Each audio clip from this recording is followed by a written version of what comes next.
Thank you for listening to GCN. Be sure to visit GCNlive.com today. All right, we're talking hyperpigmentation, better known as dark spots, and we're talking about the relationship of dark spots on the skin to the internal milieu of the body, to internal chemistry, especially as it regards the stress response. Melanin is a pigment of stress in the sense that its electrical nature represents a way for the body to suck up electrical energy, to suck up excess electrical energy. Whether that excess electrical energy is on the skin or whether it's inside the body. Melanin and melanin production occurs everywhere in the body, inside and out. It's especially predominant in the brain and in the nervous system, which makes perfect sense considering its electrical nature. The brain and the nervous system are highly electrical. Melanin is highly electrical, so it makes sense that you would have neuromelanin, which you can see with your eyes. If you look at the brain, if you can peer at the brain, you'll see gray matter. Gray matter is melanin. It's melanin's black color that accounts for your brain's characteristic hue. Melanin is found in all of the organs of the body, and this is why melanoma, which is a melanin cancer that involves the cells that make melanin, melanocytes, this is why melanoma occurs in the body as well as outside the body. And this is why if anyone blames the sun or advises sunscreen or sun avoidance as melanoma protection, you can assume they don't understand biology or biochemistry. And that, of course, means you're a well-meaning physician who very often is biochemically ignorant, unfortunately. Because the body is an electrical system, it's primarily an electrical system, nutrition and chemistry are important, but they're important because they work by facilitating electrical energy. Fundamentally, we are electrical. Fundamentally, health is electrical. If you're interested in learning more about this, get a book called Healing is Voltage. Super easy to understand, and it goes over the electrical nature of the body. Healing, health, wellness, biology, how we move and think and have our being is electrical. And yes, vitamin C and vitamin E and minerals and all our micronutrients that we talk about on this program and macronutrients are important, but they're important because they facilitate the movement of electrical energy, or in the case of protein and fats and carbohydrates, they provide electrical energy. So you got two kinds of nutrients. You got your macronutrients, protein, fat, and carbs. And your protein, fat, and carbs represent sources of electrical energy. And then you got your micronutrients, your vitamins and your minerals and trace substances, and these facilitate the movement or the use of the electrical energy. This is why junk food is so problematic. Junk food is food that's got lots of electrical energy from protein, fats, and carbohydrates, mostly from carbohydrates and fats, which are super dense in electrical energy. You got the super dense electrical energy without the micronutrients that help you use the electrical energy. The body doesn't know what to do, so it tends to store it. It tends to stash it away for a rainy day, for when there's micronutrients. On the other hand, when you get lots of micronutrients, these facilitators, these substances that help the movement of electrical energy with your macronutrients, your body can use the protein, use the fat, use the carbs, thus the importance of whole foods, unprocessed foods, and thus the incredibly deleterious, negative, harmful effects of junk food, food that provides lots of electrical energy, but not the facilitators, not the micronutrients that facilitate the use of the electrical energy. The body is an electrical system. Chemistry and nutrition work because they help facilitate the movement of electrical energy. Now, when the body is processing electrical energy, it's typical that whenever, as you would have in a fire, you're going to have sparks. In a fire, you have little sparks of energy, and in the body, with all of the electrical movement, you're going to have sparks. Fortunately, there's anti-sparking chemicals. The body's fully equipped. It's got everything it needs. So yes, there's sparks when you have electrical energy, and you can have short circuits, but the body comes equipped with dampening substances that suck up these sparks, suck up these electrical pieces, if you will. Guess what? That's what melanin is.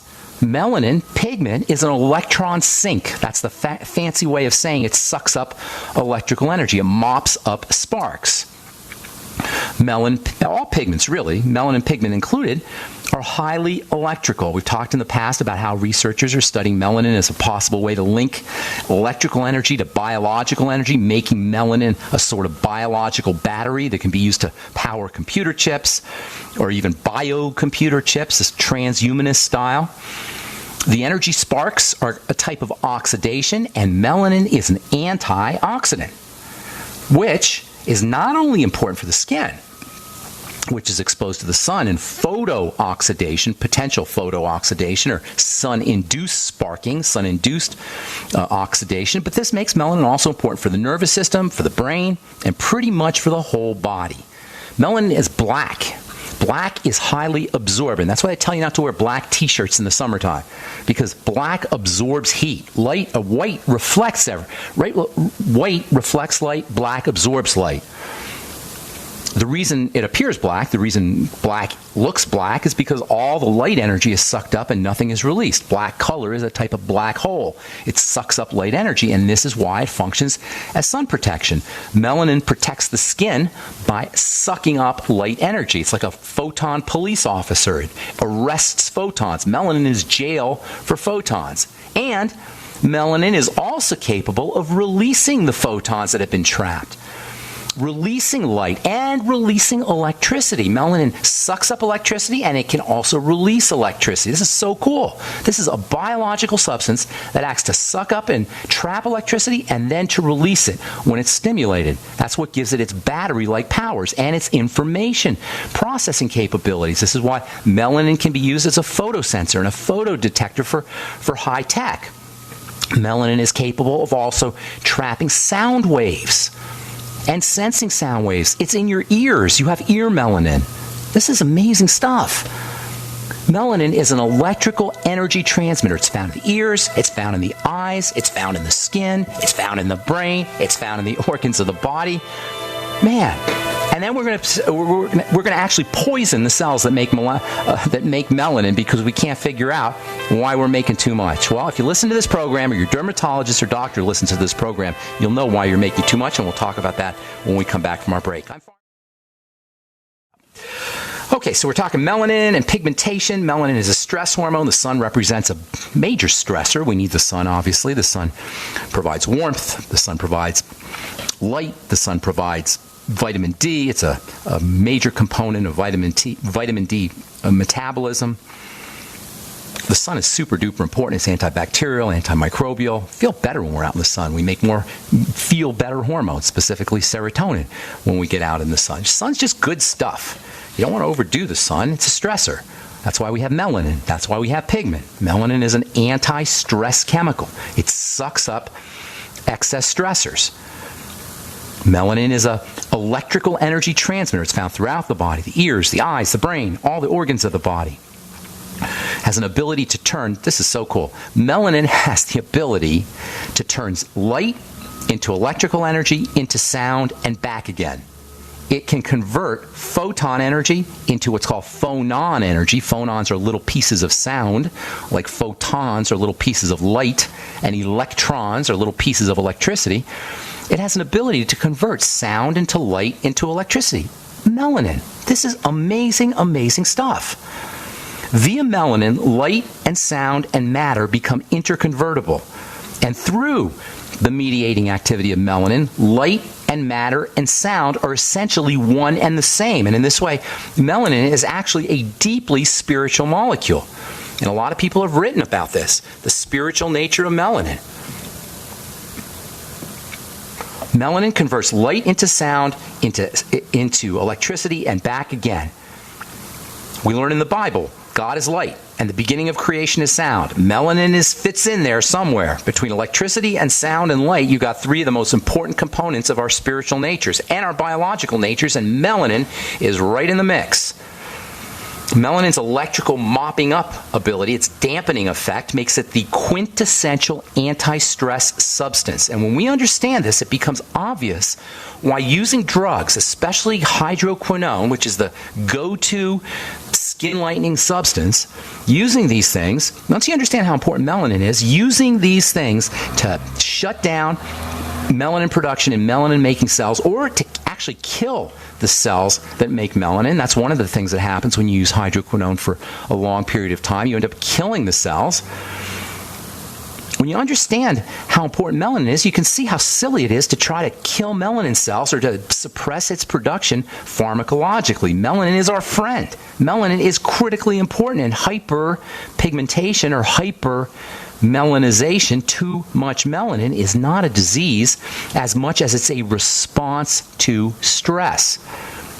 Melanin's relationship to the stress response is indicated by the link between hyperpigmentation and the adrenal glands, our stress glands. When our adrenal glands are hyperactive, we hyperpigment. If you're hyperpigmenting, first and foremost, consider you have an adrenal issue. Not a sun issue, not a skin issue. And I know if you've been listening to this program, that comes as no surprise, but it will certainly come as a surprise to your neighbors or your friends who aren't listening to this program, probably even to your dermatologist. Ask your dermatologist if he recognizes that hyperpigmentation is an adrenal gland issue. Ask him if he recognizes the importance of melanin. Ask him if he recognizes the link between hyperadrenal activity and hyperpigmentation.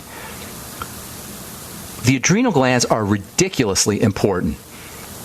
In fact, most, if not all, chronic, long-term progressive health challenges involve the adrenal glands, our protector glands. Our adrenal glands are like having two 6'7", 300-pound friends walk alongside you when you go into a bad neighborhood. They are quite literally, your adrenal glands are quite literally our bodyguards. Because circulation of the blood is so vital, it may be the single most vital process in the body, how the blood circulates. Blood delivers nutrients, blood delivers oxygen, blood removes toxins from the body. And we say all the time on this program, all disease is cell disease and all cell disease is blood disease. Because the circulatory system, the movement of blood is so vital, it's no surprise if the adrenal glands control our blood pressure. You have hypertension, you got an adrenal problem. The body is divinely intelligent and divinely inspired. It doesn't make mistakes. High blood pressure is not a mistake.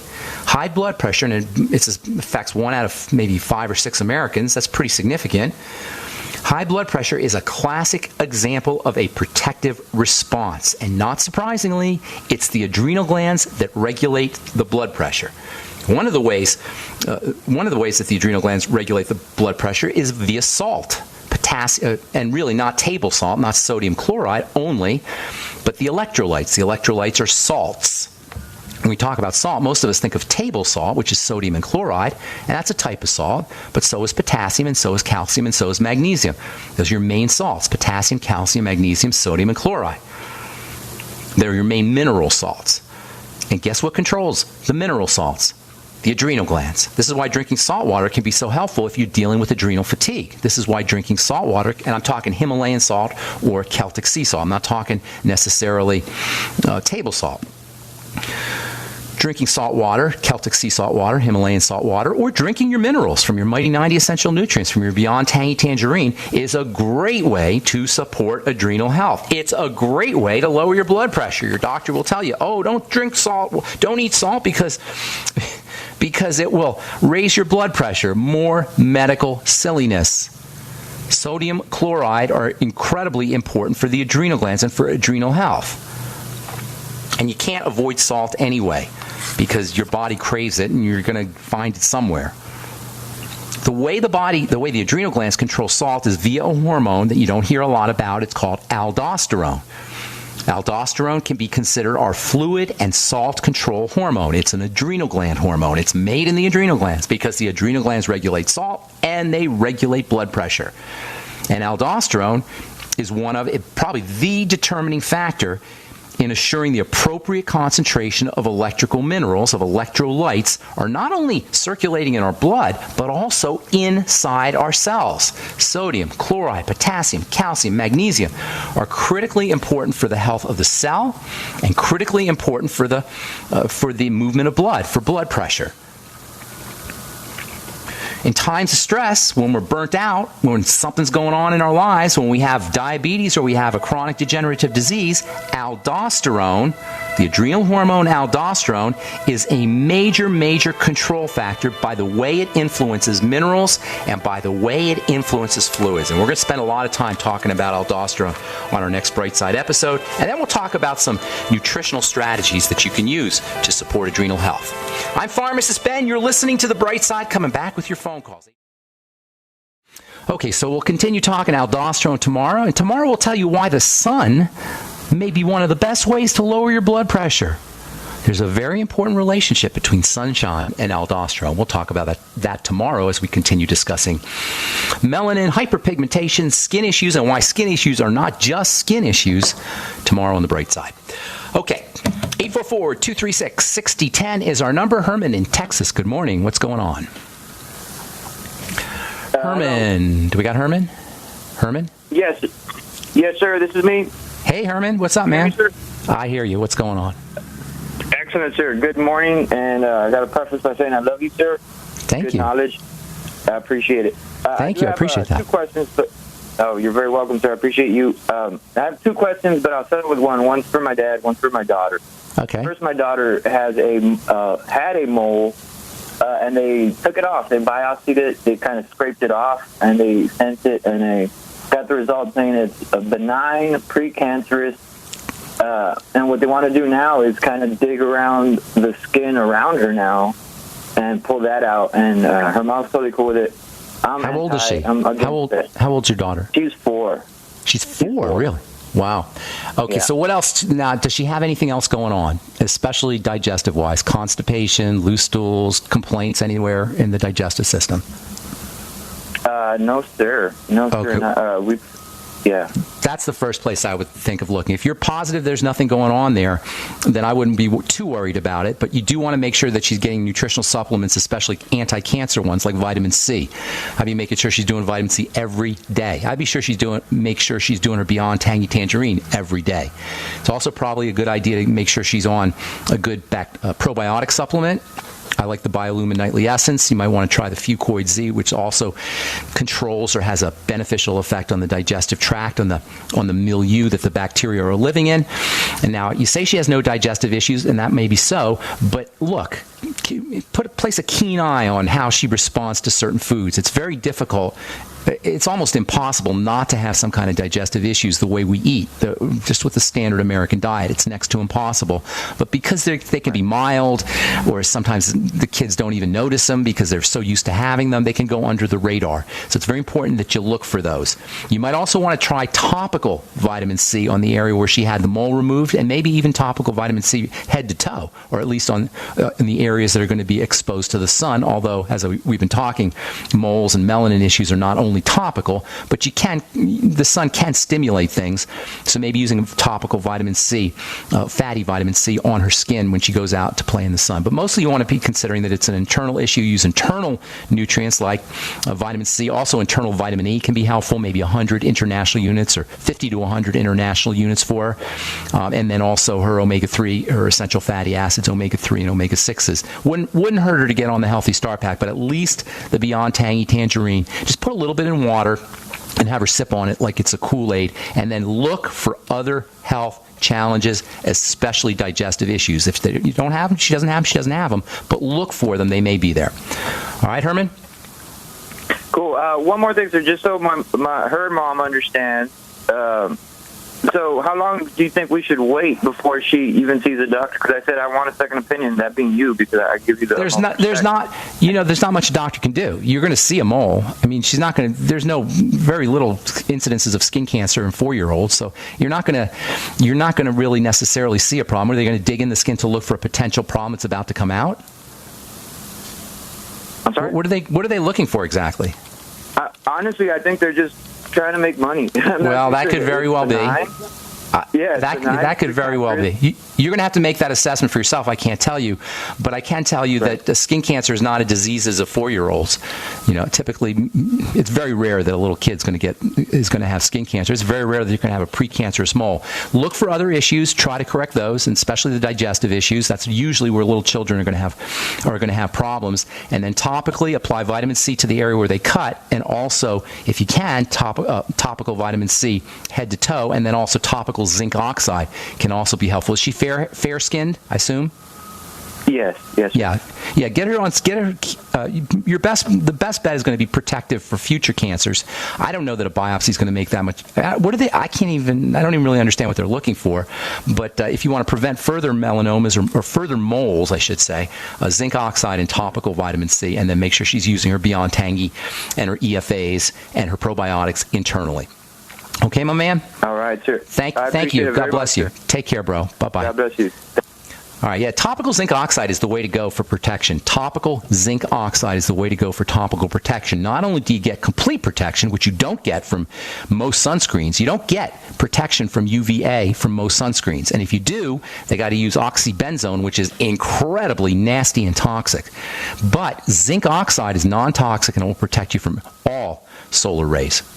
Okay, Shane in North Carolina, welcome to the bright side. What's up? Hey, I was just blessed with a healthy newborn baby, and congratulations. I was wondering what your thoughts are on the vitamin K injection at birth. Yeah, vitamin K is really interesting. It's made by gut bacteria, and when babies are born, they really don't have good gut bacteria. They have to proliferate over the course of weeks and months and even years, and that doesn't always happen. So they do give vitamin K shots, as you know. Now, here's the thing about vitamin K shots, which I never understood. Why don't they give the vitamin K orally? Why do they give a shot? You know, the feeling is that babies are somehow immune to pain, that babies don't feel pain, and that's why it's okay to give a baby a shot. It's not a good idea, in my opinion. Now, you do need vitamin K probably for the baby, but use oral vitamin K. Ask your doctor to use oral vitamin K, and if the mom's breastfeeding, make sure mom is getting vitamin K, because the vitamin K will come out in the breast milk. So, in my opinion, it's not like it's deadly or anything, but you're causing the baby pain that it doesn't need. You're giving the baby a tremendously high dose of vitamin K, more vitamin K than the baby needs, and you're breaking the skin and sticking a chemical, a drug chemical inside the blood. And when we get injected with these things, we think we're just getting vitamin K, or if we're vaccinated, we're just getting the vaccine. But there's preservatives and there's excipients and fillers, and it comes in an oil solution that has to go in, that the vitamin K or the vaccine has to go in. So we're getting a lot of things that aren't necessarily the vitamin K or the vaccine. You follow me? And these are things that, right? These are things that the liver's not getting a chance to process as effectively as if you ate it, as if you took it orally. So if the baby needs vitamin K, ask your doctor for oral vitamin K. It's kinder to the baby, and it's much more, it's safer for the baby in the sense that you don't have the high doses, and you don't have to deal with the excipients from the injection. I don't usually like to talk about the whole vaccine controversy, except to say that when you inject something in the blood, you're bypassing the body's fail-safe mechanisms, the liver specifically, for purifying the blood, for keeping the blood clean. Remember, all disease is cell disease. All cell disease is blood disease. The blood is the sacred space. You inject things through the skin into the blood at your own peril. I don't want to get into the whole controversy of vaccines, but it just doesn't make sense. If vaccinations are so darn effective, who cares whether you vaccinate or not? Just vaccinate your kid and then don't worry about it, because the vaccine is so effective. That's the 800-pound gorilla in the room. Why the heck does anybody care who gets vaccinated? If you want your kid vaccinated, vaccinate your kid, fine. And now he's protected against all of us crazies who don't want to vaccinate our children. Vaccination is problematic for a lot of reasons, but one of the main reasons it's problematic is the vaccine contains fillers and excipients. So you're not just getting the vaccine, you're getting the preservatives, and you're getting the fillers, and you're getting the oil. I tell a story oftentimes, I've probably told on this program a few times. I was talking to a friend of mine who's in the oil business, in the food oil business. And he was telling me how they were in a meeting and they were going to try to sell their oils to a to a drug company to put in their vaccines, because vaccines typically are in an oil base. And come to find out, this big drug company, I won't mention their name, this big drug company was actually using rancid oil in their vaccines, and they didn't even know it. They didn't even think about it. It didn't even dawn on them that the oils they were using were oxidized. And this is what was being injected into people's blood. So look, I don't want to get into the politics of it. It doesn't sound nice that a government would mandate or force you to put something in your blood. It sounds wrong to me. But the fact of the matter is that if vaccines are so darn effective, who cares if you're vaccinated or not? Because your kid will be protected, right? If it's so darn protective. Whether it's so darn protective or not, we don't really know. A lot of the beneficial results associated with vaccines can also be attributed to better cleanliness and better hygiene. Nonetheless, it should be a parent's right to say whether they want to vaccinate their kid or not. That's all I'm going to say about vaccines. All right. 844-236-6010 is our number. Let's go to Ray in New York. Good morning, Ray. What's up, buddy? Hey, good morning, Ben. I love this show. Thank you. Yeah, and about vaccinations. What about these 100-fold increase of peanut allergies, and they use that as that's right. And they use peanut oil. People don't even realize. Exactly. And geez, when I was growing up, I'm 54. There was nobody with a peanut allergy. And now it's right. Hundreds of thousands, millions. I don't know. Just joke. Anyways, hey Ben. Hey, I've been on the Urethanics for probably 2 years, and I love them. They give me lots of energy. And my only major problem that I'm dealing with that I can't win is excess sebum. I've always had oily skin. Okay. I've got a receding hairline and male pattern. Are you lean and mean? Are you built lean and mean? I'm lean and mean. All right.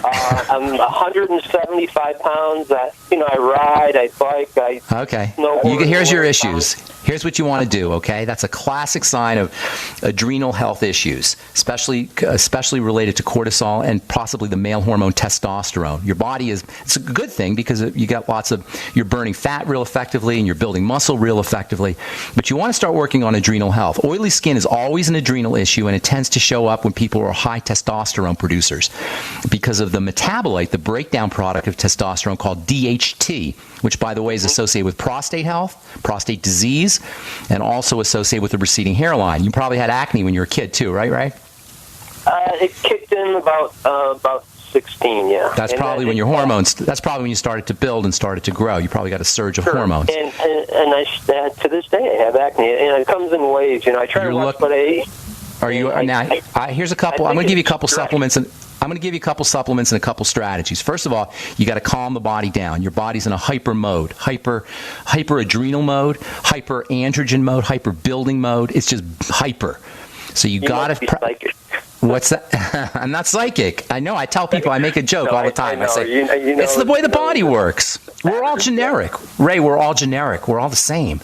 Now, aside from the superficial differences, our bodies are built the same. So it's not psychic. It's just biology. Your body's in a hyper mode. You got to calm your body down. It's going to end up shortening your life and causing all kinds of problems, no matter how healthy you think you are. So it's really, really important, especially at the age of 54.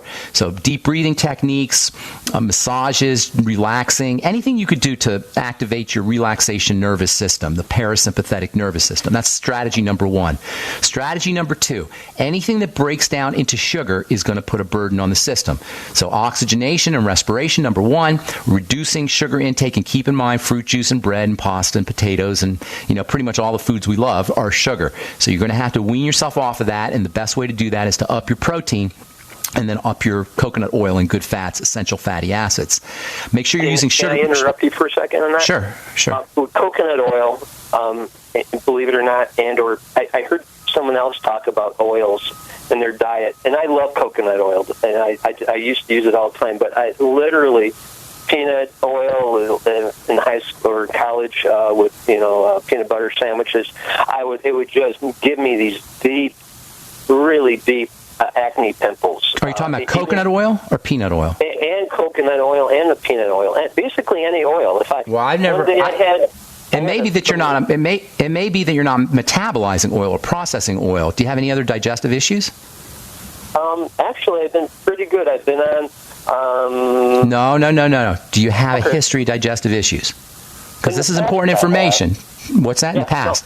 You may not be. If I eat carbs, I take no more gluten, and I find that's really helped me tremendously. I don't do any kind of gluten pastas or any bread.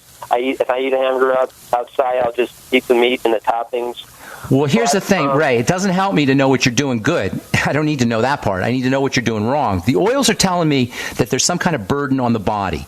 The fact that you're hyperadrenal would imply that the digestive system is somehow either a stressor and it's causing you to be hyperadrenal, or the hyperadrenal is causing digestive problems. It could go either way, or it could go both ways. So what you need to do, number one, and I got a bunch of calls I want to get to, so I'm just going to go real fast here, Ray. Think of yourself as having an adrenal gland issue, number one.